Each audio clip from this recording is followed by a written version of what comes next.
So English லெக்சிகன்ஸ் வந்து பார்த்தோம் அப்படின்னா அது ஒரு 5 ஸ்டேஜஸாக வந்து டெவலப் ஆயிருக்கு. இப்போ ஃபர்ஸ்ட் ஸ்டேஜில் வந்து பார்த்தோம் அப்படின்னா ஒரு ஆல்ஃபபெட்டிக்கல் அரேஞ்ச்மெண்ட்ல என்னென்ன வேர்ட்ஸ் இருக்கு அப்படின்ற ஒரு அரேஞ்ச்மெண்ட் தான் ஃபர்ஸ்ட் ஸ்டேஜில் இருக்குங்க.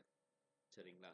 இதே செகண்ட் ஸ்டேஜில் வந்து பார்த்தோம் அப்படின்னா கிளாசரி, ஃபர்ஸ்ட் ஸ்டேஜ் வெறும் கிளாசரி லுக்கிங்காக இருக்கு. செகண்ட் ஸ்டேஜில் வந்து பார்த்தோம் அப்படின்னா glossary looking along with some hard words, அதெல்லாம் செகண்ட் ஸ்டேஜில் இங்கிலீஷ் டிக்ஷனரி அப்படி வந்து டெவலப் ஆச்சு. அண்ட் தேர்ட் ஸ்டேஜ் எடுத்துக்கிட்டோம் அப்படின்னா கிளாசரி லுக்கிங், ஹார்ட் வேர்ட்ஸ், அது இல்லாமல் அந்த வேர்டோட ஆரிஜின் எத்திமாலஜியை ஃபைண்ட் அவுட் பண்ணுறது தேர்ட் ஸ்டேஜாக டெவலப் ஆச்சு. ஃபோர்த் ஸ்டேஜ் வந்து என்ன பண்ணுறாங்க அப்படின்னா glossary looking, hard words, etymology, spelling and meaning, இதெல்லாம் ஃபோர்த் ஸ்டேஜில் வருது. ஸோ இந்த ஃபோர்த் ஸ்டேஜ் தான் நம்மளுக்கு சாமுவல் ஜான்சனோட டிக்ஷனரி இந்த ஃபோர்த் ஸ்டேஜில் தான் வருது. சரிங்களா? அண்ட் ஃபிஃப்த் ஸ்டேஜில் வந்து பார்த்தோம் அப்படின்னா அது இன்னும் கொஞ்சம் இல்லுஸ்ட்ரேட்டிவ் டிக்ஷனரி மாதிரி நிறைய டெவலப் ஆகுது ஃபிஃப்த் ஸ்டேஜ். ஸோ இந்த மாதிரி டைம் நவ் அண்ட் தென் வந்து பார்த்தோம் அப்படின்னா இங்கிலீஷ் லாங்குவேஜில் நிறைய டிக்ஷனரிஸ் வந்திருக்கு. ஸோ அதில் இம்பார்ட்டண்ட்டான டிக்ஷனரி என்ன அப்படின்னு பார்த்தோம்னா தாமஸ் கூப்பரோட டிக்ஷனரி, அதுதான் ஃபர்ஸ்ட் ப்ராமினெண்ட்டாக பார்க்கப்பட்ட dictionary. Probably this could be the first dictionary அப்படின்னு சொல்லலாம். ஆனால் இந்த டிக்ஷனரியில் என்ன இருந்தது அப்படின்னு பார்த்தோம்னா வெறும் வேர்டோட கிளாசரி லுக்கிங் மட்டும்தான் இருந்தது. சரிங்களா? வேர்டு வந்து ஆல்பபெட்டிக்கலாக அரேஞ்ச் பண்ணியிருப்பாங்க, இந்தந்த மாதிரியான வேர்ட்ஸ்லாம் இங்கிலீஷில் இருக்கு அப்படின்னு. சரிங்களா? ஸோ இந்த டிக்ஷனரி எப்போ வந்துச்சு அப்படின்னா 1565ல இந்த டிக்ஷனரி வந்துச்சு. அதுக்கப்புறம் இதே இந்த டிக்ஷனரி இல்லாமல் இது வந்து வெறும் வேர்ட் லுக்கிங் டிக்ஷனரியா மட்டும்தான் வந்திருக்கு. அந்த டிக்ஷனரி பேர் என்ன அப்படின்னா தெசாரஸ் லிங்குவா ரொமான்ஸ் எட் பிரிட்டானிகா அப்படின்னு சொல்றாங்க. ஸோ இது வந்து ஃபர்ஸ்ட் ஸ்டேஜ். நம்ம வந்து ஒரு 5 ஸ்டேஜஸ் ஆஃப் டிக்ஷனரி வந்து பார்க்கணும். ஸோ அதில் ஃபர்ஸ்ட் ஸ்டேஜில் இந்த டிக்ஷனரி வந்துச்சு, தாமஸ் கூப்பரோட தெசாரஸ் லிங்குவா ரொமான்ஸ் பிரிட்டானிகா அப்படின்ற டிக்ஷனரி. இது ஃபர்ஸ்ட் ஸ்டேஜில் வெறும் க்ளோசரி லுக்கிங்காக இருந்தது. செகண்ட் ஸ்டேஜ் வந்து பார்த்தோம் அப்படின்னா இவருக்கு அடுத்தது, அதாவது 17th சென்ச்சுரியில் வந்துச்சு. இது வந்து க்ளாசரி லுக்கிங் மட்டும் இல்லாமல் க்ளாசரி டீலிங் வித் ஹார்ட் வேர்ட்ஸும் கலந்தது டிக்ஷனரியாக இருந்தது. ஸோ அந்த டிக்ஷனரியில் வந்து பார்த்தோம் அப்படின்னா நமக்கு ராபர்ட் காட்ரேயோட a table of alphabetical English words அப்படின்ற ஒரு டிக்ஷனரி வந்துச்சு. ஸோ இது செகண்ட் பீரியட்ல. சரிங்களா? ஸோ 1606ல் ராபர்ட் காட்ரே எழுதுறாரு a table of alphabetical English words. அதே மாதிரி இதே இந்த செகண்ட் ஸ்டேஜில் இன்னொரு ப்ராமினன்ட் டிக்ஷனரியும் இருக்கு. அது என்ன அப்படின்னு பார்த்தோம்னா எட்வர்ட் பிலிப்ஸோட new words of English words. சரிங்களா? New world of English words அப்படின்ற டிக்ஷனரி. ஸோ இது 1658ல் வருது. ஸோ இதுவும் இந்த செகண்ட் கேட்டகரியில் தான் வருது. So first category glossary looking, second category அப்படின்னு பார்த்தோம்னா glossary dealing with heart words. Third கேட்டகரியில் வந்து பார்த்தோம்னா க்ளாசரி, ஹார்ட் வேர்ட்ஸ், அது இல்லாமல் எத்திமாலஜியும் வந்து ட்ரேஸ் பண்ணுற மாதிரி இருந்தது தேர்ட் பீரியட். சரிங்களா? தேர்டு பீரியட் ஆஃப் டிக்ஷனரி டெவலப்மெண்ட்டில். ஸோ இந்த பீரியடில் இருக்க ரெண்டு இம்பார்ட்டண்ட்டான டிக்ஷனரி என்ன அப்படின்னு பார்த்தோம்னா ஸ்டீஃபன் ஸ்கின்னரோட எத்திமாலஜிக்கல் லிங்குவா ஆங்கிலிக்கனே. சரிங்களா? ஆங்கிலிக்கன்னா இங்கிலீஷ். ஸோ இந்த தேர்ட் ஸ்டேஜில் இருக்க ஒர்க் வந்து பார்த்தோம்னா ஸ்டீஃபன் ஸ்கின்னரோட எத்திமாலஜிக்கல் லிங்குவா ஆங்கிலிக்கனே 1667ல். அதே மாதிரி பிரான்சிஸ் ஜூனியஸோட எத்திமாலஜிக்கன் ஆங்கிலிக்கனம் அப்படின்ற டிக்ஷனரி. ஸோ இது ஒரு 10 இயர்ஸ்க்கு அப்புறம் பப்ளிஷ் ஆச்சு. 1667ல் ஸ்டீஃபன் ஸ்கின்னரோட எத்திமாலஜிக்கல் புக்கு பப்ளிஷ் ஆகுது. இதே 10 இயர்ஸ்க்கு அப்புறம் 1677ல் வந்து பார்த்தோம் அப்படின்னா பிரான்சிஸ் ஜூனியஸோட புக் வந்து பப்ளிஷ் ஆகுது அப்படின்னு பார்க்குறோம். ஸோ இது ரெண்டும் இந்த டைமில் வந்த டிக்ஷனரிலாம் வந்து இந்த ரெண்டு டிக்ஷனரியும் வந்து பார்த்தோம் அப்படின்னா எத்திமாலஜிக்கல் டிக்ஷனரி வித் யூசேஜ் அப்படின்னு வந்தது. சரிங்களா? ஸோ இதுதான் தேர்ட் ஸ்டேஜ். ஸோ இதுக்கப்புறம் ஃபோர்த் ஸ்டேஜில் தான் நம்மளோட சாமுவல் ஜான்சனோட டிக்ஷனரி ஃபோர்த் ஸ்டேஜில் தான் வருது.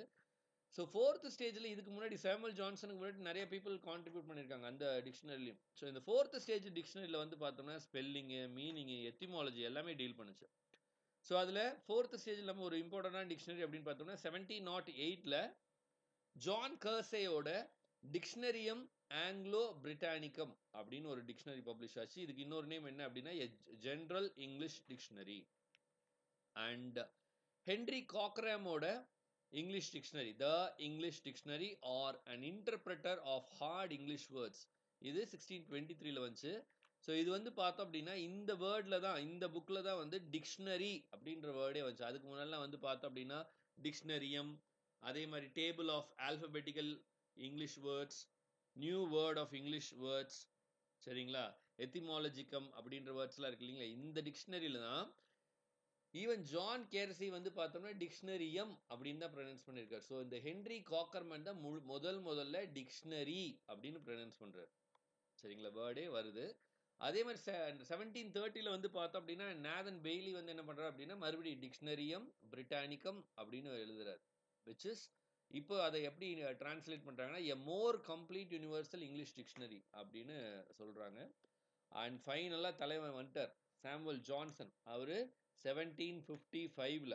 ஸோ இது ஒரு ப்ராப்பரான இயர். ஏன்னா இது ஒரு கம்ப்ளீட்டான டிக்ஷனரி. எப்படி அமெரிக்கன் இங்கிலீஷ்ல நோவா வெப்ஸ்டர் கிட்டத்தட்ட இதோட இம்பாக்ட் தான் நோவா வெப்ஸ்டரவே வந்து கிண்டில் பண்ணுது. ஸோ 1755ல சாமுவல் ஜான்சன் ஒரு கம்ப்ளீட் டிக்ஷனரி பிரிட்டன் லாங்குவேஜுக்குன்னு கிரியேட் பண்ணும்போது இது 1755 சாமுவல் ஜான்சன். நோவா வெப்ஸ்டர் அப்படிங்கும்போது 1788, ஞாபகத்தில் வச்சுக்கோங்க. 88, இவர் 55, அவர் 88. ஸோ சாமுவல் ஜான்சன் என்ன பண்றாரு அப்படின்னா எ டிக்ஷனரி ஆஃப் இங்கிலீஷ் லாங்குவேஜ் அப்படின்றத 1755ல வந்து பப்ளிஷ் பண்றாரு. ஸோ அதுக்கப்புறம் நோவா வெப்ஸ்டரும் வந்து அமெரிக்கன் இங்கிலீஷ்க்கு ஒரு டிக்ஷனரி பப்ளிஷ் பண்ணாரு அப்படின்னு பார்க்குறோம். ஸோ இதுதான் 4th ஸ்டேஜ் ஆஃப் டிக்ஷனரி. இதுக்கப்புறம் வந்து பார்த்தோம் அப்படின்னா இப்போ 5th ஸ்டேஜில் இருக்க டிக்ஷனரியில் வந்து பார்த்தோம்னா இல்லஸ்ட்ரேட்டிவ் டிக்ஷனரி, கன்சைஸ் டிக்ஷனரி, அந்த மாதிரி வேரியஸ் சேஞ்சஸ்லாம் நமக்கு டிக்ஷனரி வந்தது அப்படின்லாம் பார்க்குறோம். ஸோ இது 4th ஸ்டேஜுக்கு அப்புறம் 5th ஸ்டேஜை பார்த்தோம் அப்படின்னா we have got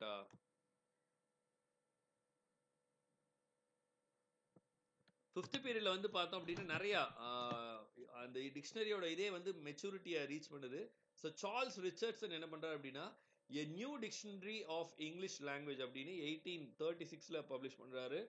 அண்ட் இங்கிலீஷோட ஒரு ப்ராமினென்டான டிக்ஷனரியா இன்றைக்கு பார்க்கப்படுற த ஆக்ஸ்போர்ட் இங்கிலீஷ் டிக்ஷனரி வந்து பார்த்தோம் அப்படின்னா 1928ல பப்ளிஷ் ஆயிருக்கு. சரிங்களா, ஆக்ஸ்போர்ட் இங்கிலீஷ் டிக்ஷனரி அப்போ 1928. இதோட ஷார்ட் வேர்ஷனா இருக்கிற கன்சைஸ் ஆக்ஸ்போர்ட் இங்கிலீஷ் டிக்ஷனரி, கன்சைஸ்னா கொஞ்சம் ஷார்ட்டர் வேர்ஷன்.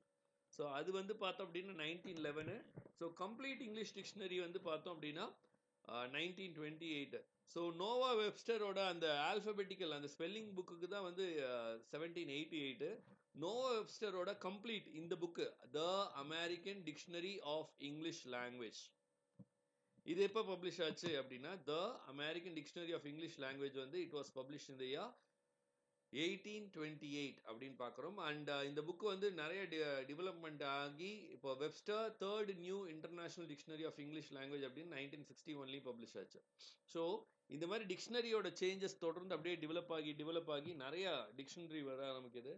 ஸோ இந்த டிக்ஷனரியோட ரீச் என்ன ஆகுது அப்படின்னு பார்த்தோம்னா இந்த ஸ்பெல்லிங் ரிஃபார்ம்ஸ் எல்லாம் வந்து பார்த்தோம் அப்படின்னா பண்ணும்போது இந்த டிக்ஷனரியோட ரோல் வந்து ஒரு இம்பார்ட்டண்ட்டான ரோலாக இருந்தது. ஏன்னா த்ரூ அவுட் செஞ்சுரிஸ் வந்து நிறைய பேர் என்ன பண்றாங்க அப்படின்னா they look for spelling reforms. So அதில் டிக்ஷனரியோட கான்ட்ரிபியூஷன் வந்து ஒரு இம்பார்ட்டண்ட்டான கான்ட்ரிபியூஷனாக பார்க்கப்பட்டது அப்படின்னு பார்க்குறோம். ஸோ இது மாதிரி இந்த டிக்ஷனரிக்கு எப்படி நம்ம ஸ்பெல்லிங் ரிஃபார்ம்ஸ்க்கு ட்ரிப்ளஸ்ன்னு ஒரு சொசைட்டி இருந்தது இல்லைங்களா. ஸோ அது மாதிரி டிக்ஷனரிக்குன்னு இப்போ சிம்பிளிஃபைடு ஸ்பெல்லிங் சொசைட்டி ட்ரிப்ளஸ் பிரிட்டிஷில், அது மாதிரி டிக்ஷனரிக்கு வந்து பார்த்தோம் அப்படின்னா ஃபிலலாஜிக்கல் சொசைட்டி அப்படின்னு ஒன்று ஃபார்ம் பண்ணுறாங்க 1842ல. இந்த ஃபிலலாஜிக்கல் சொசைட்டியில இருந்து பீப்புளெலாம் வந்து கேதர் பண்ணி எழுதுனது தான் வந்து a new English dictionary on historical principles, Oxford publication இது பண்ணது. அதே மாதிரி எ ஷார்ட்டர் ஆக்ஸ்போர்ட் இங்கிலீஷ் டிக்ஷனரி, எ ஷார்ட்டர் ஆக்ஸ்போர்ட் இங்கிலீஷ் டிக்ஷனரி, கிட்டத்தட்ட அதில் வந்து பார்த்தோம் அப்படின்னா 10 லார்ஜ் வால்யூம்ஸில் இருந்தது அப்படின்னு பார்க்குறோம். ஸோ அதுதான் வந்து இங்கிலீஷ் கன்சைஸ் டிக்ஷனரி.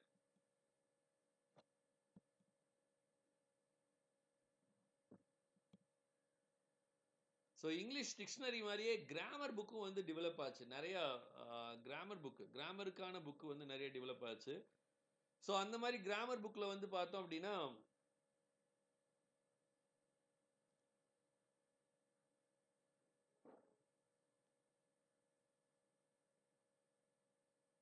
நம்ம ராபர்ட் காட்ரியோட டிக்ஷனரி 1604 அதெல்லாம் பார்த்தோம் இல்லைங்களா. ஸோ அதுக்கப்புறம் நிறைய கிராமர் புக்கும் வந்து பப்ளிஷ் ஆச்சு அப்படின்னு பார்க்குறோம். ஸோ கிராமர் புக்கை பொறுத்த வரைக்கும் ஃபர்ஸ்ட் கிராமர் புக்காக வந்து பார்க்கப்படுறது என்ன அப்படின்னு பார்த்தோம்னா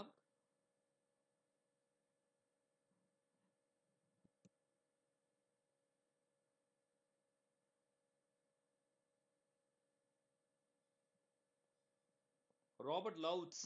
ஸோ இது கவுட்ரியோட புக்கில் பாருங்க. காட்ரி ராபர்ட் காட்ரி வந்து அந்த second period of English dictionary produce பண்ணாருன்னு சொன்னீங்களே 1604. ஸோ அந்த புக்கில் வந்து பார்த்தோம் அப்படின்னா கிட்டத்தட்ட அதில் வந்து ஒரு 2553 வேர்ட்ஸ் 43 வேர்ட்ஸ் இருந்தது அப்படின்றாரு. அது ஹார்ட் வேர்ட்ஸ் அப்படின்னு சொல்றாரு. அந்த ஹார்ட் வேர்ட்ஸ் எல்லாம் வந்து அவர் ஹீப்ரூ, கிரீக்கு, லாட்டின், பிரெஞ்சுலேருந்து அவர் பாரோ பண்ண மாதிரி இருக்கு, பாரோ பண்ணாரு. அதுக்கப்புறம் தான் நமக்கு வந்து எல்லாமே கம்ப்ளீட்டான ஒரு இங்கிலீஷ் டிக்ஷனரி ஆன universal etymological English dictionary Nathan பெய்லியோடது 1721. ஸோ இந்த புக் வந்துச்சு. இந்த புக்கோட 1736 எடிஷனில் வந்து பார்த்தோன்னா கிட்டத்தட்ட ஒரு 60,000 என்ட்ரிஸ் இருந்தது அப்படின்னு பார்க்குறோம். அண்ட் சாமுவல் ஜான்சனோட டிக்ஷனரி வந்து பார்த்தோம் அப்படின்னா ராபர்ட் காட்ரியோட டிக்ஷனரிக்கு அப்புறம் கிட்டத்தட்ட ஒரு 150 வருஷத்துக்கு அப்புறம் பப்ளிஷ் பண்ணுறாரு. இந்த டிக்ஷனரி இன்னும் வந்து ரொம்ப ரிலையபிளான டிக்ஷனரியாக பார்க்கப்பட்டுச்சு. சாமுவல் ஜான்சனோட டிக்ஷனரி ஆஃப் இங்கிலீஷ் லாங்குவேஜில் அதில் வந்து ஜான்சன் வந்து பார்த்தோம் அப்படின்னா கிட்டத்தட்ட ஒரு 43,000 வேர்ட்ஸ் வந்து யூஸ் பண்ணியிருக்காரு.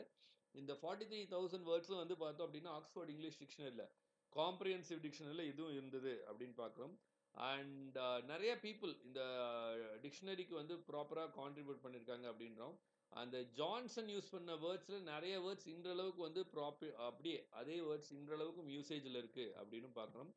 ஜொனாதன் ஸ்விஃப்ட் அவருடைய proposal for correcting, improving and ascertaining the English tongue அப்படின்ற புக்கில் வந்து இங்கிலீஷில் இருக்க அந்த இங்கிலீஷ் வேர்ட்ஸில் டீஜெனரேட் ஆகிருக்கு, அதை நம்ம பியூரிஃபை பண்ணும், அதுக்காக ஒரு புக்கை வந்து நம்ம கிரியேட் பண்ணும் அப்படின்னு அவர் சொல்கிறாரு. லைக் அகாடமியா இதுவாக இருக்குது. அதுக்கப்புறம் வந்து பார்த்தோம் அப்படின்னா கிராமர் புக்ஸ். இப்போ எப்படி டிக்ஷனரி வந்து ஒரு இம்பார்ட்டண்ட்டான ஒரு கான்ட்ரிபியூஷனாக பார்க்கப்படுதோ அதே மாதிரி கிராமர் புக்ஸ் அப்படின்றதும் வந்து நிறைய இப்போ நமக்கு வந்து ஒரு ப்ராமினென்ட்டான இப்போ இது இருக்கிற ஒரு கிராமர் புக்கில் வந்து பார்த்தோம் அப்படின்னா நமக்கு ரென் அண்ட் மார்டின் ரொம்ப ஃபெமிலியரான ஒரு புக்காக பார்க்குறோம். ஸோ இந்த கிராமர் புக்கும் வந்து பார்த்தோம் அப்படின்னா ரொம்ப காலமாக இந்த கிராமர் புக்கோட டெவலப்மெண்ட் வந்தது. ஸோ அதில் வந்து பார்த்தோம் அப்படின்னா கிராமரியன்ஸ் ராபர்ட் லவுத் அவரோட எ short introduction to English grammar அப்படின்ற புக் வந்து கிட்டத்தட்ட அதில் வந்து பார்த்தோம் அப்படின்னா ஒரு கிராமர் அண்ட் ரெத்தாரிக்ஸ் பேஸ் பண்ணி நிறையா அவர் கான்ட்ரிபியூட் பண்ணியிருக்கார் ராபர்ட் லவுத். அதே மாதிரி லின்லே முரேவோட இங்கிலீஷ் கிராமர் அப்படின்ற புக் 1794. ஸோ இந்த ரெண்டு புக்குமே வந்து இங்கிலீஷ் கிராமர்ஸ், இப்போ what is noun, what is collective noun, அதுலேருந்து ஆரம்பிச்சு டிரான்ஸ்ஃபர்மேஷன் ஆஃப் சென்டென்ஸ்லேருந்து ஃப்ரேசல் வெர்ப்ஸ்லேருந்து அந்த மாதிரி நிறைய வேர்ட்ஸ் நிறைய இதெல்லாம் வந்து டிஃபைன் பண்ணுறாங்க Robert Lowth and Lindley Murray. And Joseph Priestley வந்து இதில் ஒரு ப்ராமினென்ட்டான ஒரு பர்சனாக பார்க்கப்படுறாரு. ஜோசப் பிரிஸ்லியோட ரூடிமெண்ட்ஸ் ஆஃப் இங்கிலீஷ் கிராமர் வந்து ஒரு ஸ்டாண்டர்டைஸ்டான ஒரு இங்கிலீஷ் கிராமர் புக்காக பார்க்கப்பட்டது. சரிங்களா. Rudiments of English grammar which was publish by Joseph Priestley. So அது வந்து பார்த்தோம் அப்படின்னா ரொம்ப கிராமரோட யூசேஜ், காமன் யூசேஜை பேஸ் பண்ணி அது வந்து ப்ரிஸ்கிரைப் பண்ணியிருக்காங்க அப்படின்னு பார்க்குறோம். ஸோ கிராமர் புக்கை பொறுத்த வரைக்கும் இந்த 3 கிராமர் புக்கு டிக்ஷனரியில் ஒரு 5 பீரியட்ஸை பேஸ் பண்ணி டிக்ஷனரி இருக்குது. ஸோ அந்த 5 பீரியட்ஸில் Thomas Cooper, Robert Cawdrey, Stephen Skinner and John Kersey, Samuel Johnson, இவங்கெல்லாம் நோவா வெப்ஸ்டர், இவங்கெல்லாம் எப்படி இம்பார்ட்டண்ட்டோ அதே மாதிரி கிராமர் புக்கில் ராபர்ட் லவுத், லின்லே முரே, ஜோசப் பிரிஸ்லி இவங்க 3 பேரும் இம்பார்ட்டண்ட்டான பர்சனாக படுறாங்க. அலாங் வித் தேட் நமக்கு மேகசின்ஸ், நியூஸ் பேப்பரோட டெவலப்மெண்ட்டில் பொறுத்த வரைக்கும் இங்கிலீஷோட ஃபர்ஸ்ட் நியூஸ் பேப்பர் அப்படின்னா கியூரண்ட் அப்படின்ற நியூஸ் பேப்பர் ஒரு இம்பார்ட்டண்ட்டான நியூஸ் பேப்பராக பார்க்கப்படுது. அது வந்து வீக்லி நியூஸ் அப்படின்னும் நேமில் அதுக்கப்புறம் லேட்டராக பப்ளிஷ் ஆகுது. ஸோ இது எப்போ ஸ்டார்ட் ஆகுது அப்படின்னு பார்த்தோம்னா ஆம்ஸ்டர்டாமில் பப்ளிஷ் ஆச்சு 1622.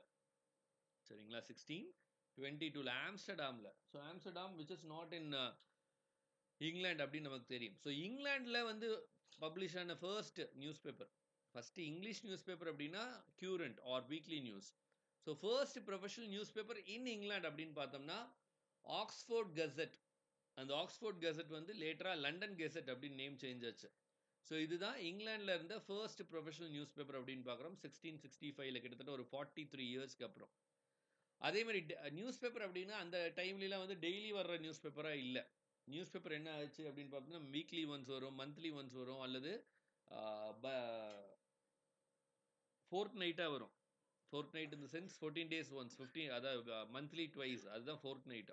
ஸோ அந்த மாதிரி வந்துட்டு இருந்தது. ஸோ டெய்லியாக எப்போ வந்துச்சு அப்படின்னா அதுவும் த டெய்லி கியூரண்ட். ஸோ அது வந்து பார்த்தோம் அப்படின்னா 1701 டெய்லி கியூரண்ட் பப்ளிஷ் ஆச்சு. அண்ட் டைம்ஸ் வந்து பார்த்தோம் அப்படின்னா 1790 பப்ளிஷ் ஆச்சு அப்படின்னு பார்த்தோம். ஸோ இதெல்லாம் டெய்லி நியூஸ் பேப்பரோட டெவலப்மெண்ட் அப்படின்னு பார்க்குறோம். அண்ட் நமக்கு தெரியும் ஸோ இந்த 18th century பார்த்தோம் அப்படின்னா இந்த நியூஸ் பேப்பர் அண்ட் ஜேர்னலுக்கான ஒரு முக்கியமான இயராக பார்க்கப்படுது. நம்ம வந்து லிட்ரேச்சருக்கு ரொம்ப கனெக்டான ஒரு ஒர்க் அப்படின்னு பார்த்தோம்னா த டேட்லர், த ஸ்பெக்டேட்டர், இதெல்லாமே அந்த டைமில் வந்துச்சு அப்படின்னு பார்க்குறோம். ஸோ இதெல்லாம் தான் இங்கிலீஷ் லெக்சிகன்ஸோட டெவலப்மெண்ட் அப்படின்னு பார்க்குறோம். லெக்சிகன்ஸ் அப்படின்றது வெறும் நம்ம டிக்ஷனரியோட டெவலப்மெண்ட். ஏன்னா லெக்சிகோகிராஃபினா என்ன அப்படின்னா compiling, the art of compiling dictionary is called lexicography. Art of compiling dictionary is called lexicography. Similarly one who compiles dictionary is called lexicographer. So இந்த லெக்சிகோகிராஃபி அப்படின்றது அதுதான், அதை பேஸ் பண்ணி தான் நமக்கு லெக்சிகன்ஸ் அப்படின்னு சொல்றாங்க. ஸோ இதெல்லாம் தான் இங்கிலீஷில் இருக்க இம்பார்ட்டண்ட்டான லெக்சிகன்ஸ். எஸ்பெஷலி அதில் சாமுவல் ஜான்சனோட dictionary of English language, Oxford English dictionary, அதே மாதிரி நோ வெப்ஸ்டரோட டிக்ஷனரிலாம் வந்து ஒரு ப்ராமினென்ட்டான டிக்ஷனரியாக பார்க்கப்படுது. So that is all about English லெக்சிகன்ஸ்.